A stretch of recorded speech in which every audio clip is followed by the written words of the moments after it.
大家好，我是阿健，做一个温暖的厨师。大家平时不想做饭都会吃些什么呢？早餐、午餐、晚餐，是不是餐餐想着都头疼？今天阿健就把这碗冬天必吃的酸辣粉改良版家常做法分享给大家。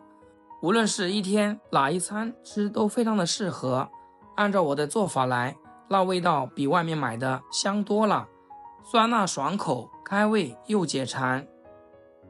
首先第一步，我们来泡粉条。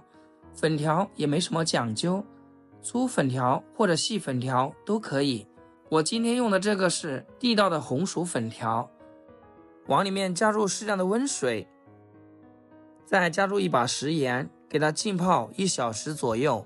如果有时间，咱们也可以提前浸泡1晚上，那样的话就用冷水泡。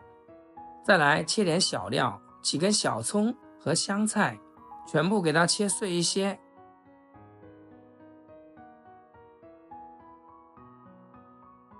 切好放盘中备用。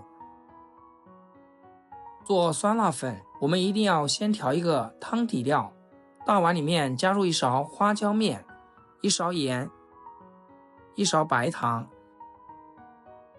喜欢吃味精的也可以来上一点。再来1大勺的辣椒油，再来1勺生抽。酸辣粉醋的多一点，给它来上2大勺，用勺子给它搅匀。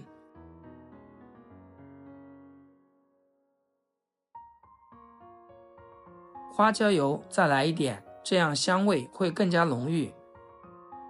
接着准备一口锅，加入适量的清水，先将它烧开。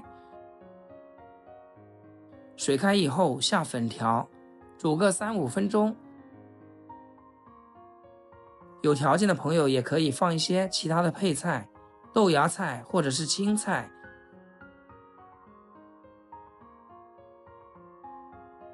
先舀上几勺汤放入料碗中，冲开的一瞬间，这个料汁真的是香迷糊了。再把煮好的粉条全部夹进来，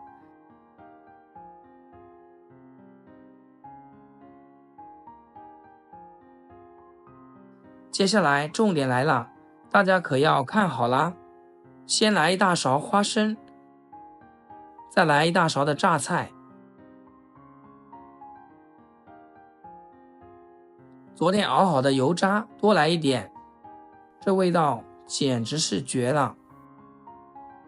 再来点香菜碎，撒一把白芝麻。哇，好看又好吃的酸辣粉就大功告成啦！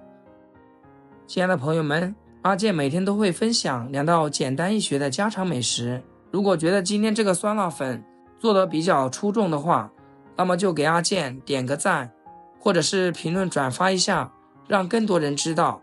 非常感谢您的支持和鼓励。吃的时候我们给它搅和匀，大口大口的嗦粉，太爽了。以后想吃酸辣粉就按照我这个方法来，保准一吃一个不吱声。爽滑的粉条，香脆的配菜，口感层次分明，自己做干净卫生，经济实惠，几块钱就能做上一大锅。每次做这个酸辣粉，我家女儿都能炫上2大碗。如果你也喜欢这个做法，那么就赶紧收藏起来吧。好啦，今天的视频就分享到这里，咱们下期视频见。视频的最后，祝大家天天开心，8颗牙齿晒太阳。